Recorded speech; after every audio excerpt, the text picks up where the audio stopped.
ये मन अनादिकाल से विषयों में आसक्त है। एक बार में ये विषयों को छोड़कर भगवान में लग जाए ये संभव नहीं है। इसकी आदत बिगड़ी है और इसको बार बार भगवान के चरणों में लगाएंगे। जब कथा श्रवण करेंगे, भगवान के चरित्र को सुनेंगे, मन लगाएंगे तो करते करते करते करते तब आदत पड़ जाएगी। बोले महाराज एक बार तो कथा सुन ले। बोले एक बार नहीं, फिर सुनो, दोबारा सुनो। मुँह रहो रसिका भुवि बाबू का, बार बार इसको सुनो। ये बार बार का मतलब क्या? बोले भूत की यही दवा है, भूत की यही दवा है। एक भूत था, भूत माने प्रेत। एक प्रेत था महाराज। एक ब्राह्मण ने एक मंत्र का जप करके किसी प्रेत को सिद्ध कर लिया। वो प्रेत सिद्ध हो गया महाराज। प्रेत सामने आ गया। बोले बताओ क्या काम करें? तो प्रेत के अंदर तो अनेक विलक्षण शक्तियां होती। उसने कहा ये काम कर डालो। प्रेत ने एक क्षण में वो काम कर दिया, फिर खाली हो गया। उसने कहा अब काम बताओ। फिर उसने काम बताया, एक क्षण में उस काम को भी निपटा दिया। फिर प्रेत ने कहा काम बताओ। अब कितना काम आदमी बताओ भाई? सब काम जब प्रेत करे इतने जादू से धड़ाधड़ तो सारे काम हो जाएंगे। उसके सारे काम हो गए। उसने कहा अब कोई काम नहीं बचा। बोले काम बताओ नहीं तो हम तुमको खा जाएंगे। प्रेत ने कहा अगर तुम काम नहीं बताओगे तो हम तुमको खा जाएंगे। अब तो भाई समस्या। बोले जिस प्रेत को सिद्ध किया था कि हमारा काम करेगा वही हमारे लिए विनाश का हेतु बनने जा रहा।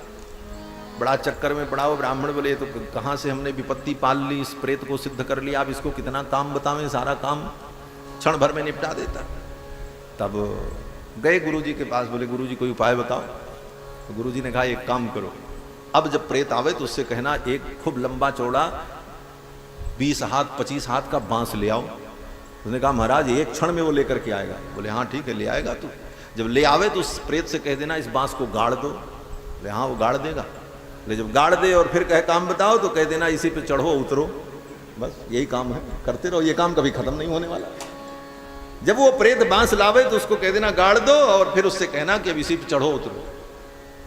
उसने यही किया हमारा। प्रेत आया, बोले काम बताओ। उस ब्राह्मण ने कहा एक बांस लाओ 25 हाथ का। गया खोज के लाया प्रेत, 25 हाथ का बांस गाड़ दिया। बोले अब काम बताओ। बोले इस पे चढ़ो उतरो। अभी चढ़ने उतरने का काम खत्म होने वाला नहीं। प्रेत चढ़ने उतरने लगा, चढ़ते उतरते चढ़ते उतरते थक गया। अंत में चरणों में गिर करके उस प्रेत ने कहा हम तो थक गए, हमको मुक्त करो। अब कोई काम बताने को तैयार नहीं कि बोले थक गए। उसी प्रकार ये मन प्रेत है महाराज। एक काम खत्म हो दूसरा काम इसके अंदर तैयार बैठा। अब इस मन को क्या करें? बोले इस मन को, इस मन रूपी भूत को ठंडा करने का यही उपाय है कि बार बार भगवान की कथा में उतारो, इसी में उतारो, इसी में उतरे और चढ़े, इसी में घूमता रहे। राम ही सुमिरिए गाइए राम ही। बार बार राम जी का चरित्र सुनो, बार बार भागवत सुनो, बार बार तीर्थ में जाओ, बार बार भजन करो, करते रहो करते रहो। एक दिन ये मन रूपी प्रेत थक करके भगवान के चरणों में समर्पित हो जाए। इसको थकाने का यही उपाय है। एतस्माद् अपरम किंचिन मनः शुद्धे न विद्यते।